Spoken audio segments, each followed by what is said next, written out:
because we can see homelessness everywhere. It's particularly acute in some parts of San Diego County. I mean, you go down by Petco Park, particularly by Father Joe's Village, and there are 10 encampments all over the place. But there are 10 encampments all throughout the county, under overpasses, in parks, in public areas. And that's the visible part of homelessness.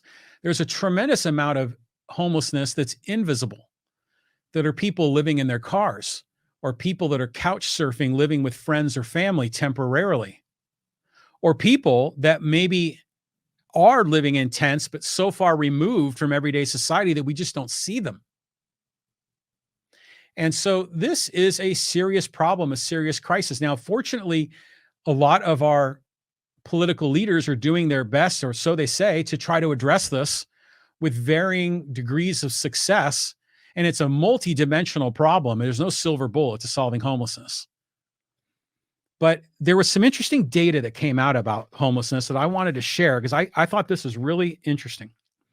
So in San Diego, over the past year, the number of newly homeless has outpaced those that were housed. So homelessness is growing, not it's not lessening, it's expanding.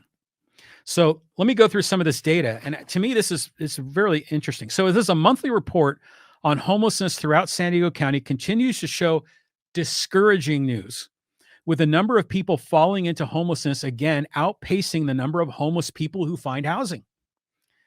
Data released Wednesday, that's today, by the San Diego Regional Task Force on Homelessness showed 725 individuals were housed in February, with most renting places themselves. That's an interesting comment there.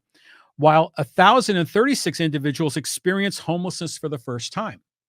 So a little over 1,000 became homeless, 725 found homes. There's a delta there of almost 300 of new homeless. And God knows how accurate these studies are, because there's so much homelessness that is so invisible.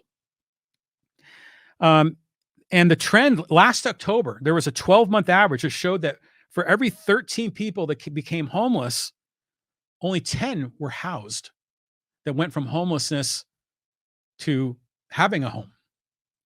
So homelessness continues to expand despite the efforts of some of our political leaders. And it's interesting too how it breaks it down, because now there's a lot more people that are seeking homelessness services.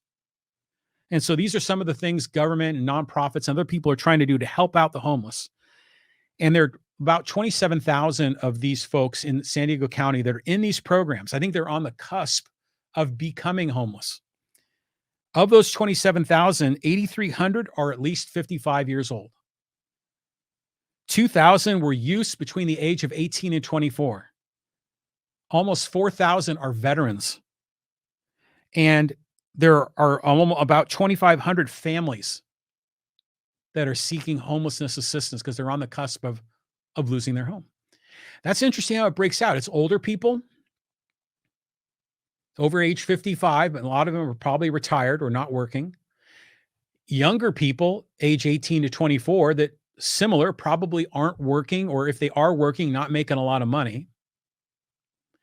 Then veterans, going back to the topic of PTSD that we talked about, a lot of veterans coming back from these wars that have serious mental health issues, that are struggling to regain their footing in society. And it's not just individuals, but there are families, parents with children, single parents with children that are struggling here. So what this tells me is that homelessness is expanding. Homelessness affects a lot of different demographics. But in a lot of ways, homelessness is really affecting who? The poor, the most. So this goes on to say, while the data shows efforts to stop homelessness appear to be losing ground, they also noted that reports show thousands of people are being housed and acquiring services. Okay, that's true.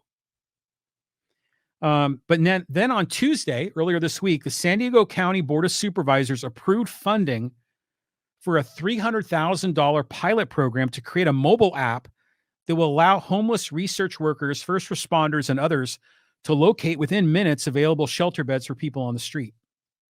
That's good. When I first heard this news breaking, I was thinking, well, how many homeless people are going to have a smartphone that can use this app? And I know some of them do, of course. Many of them do. But in this case, this is an app for people that are trying to help the homeless. Again, a multifaceted problem. I mean, long term, we got to find people housing, but in the short term, we got to get people off the streets.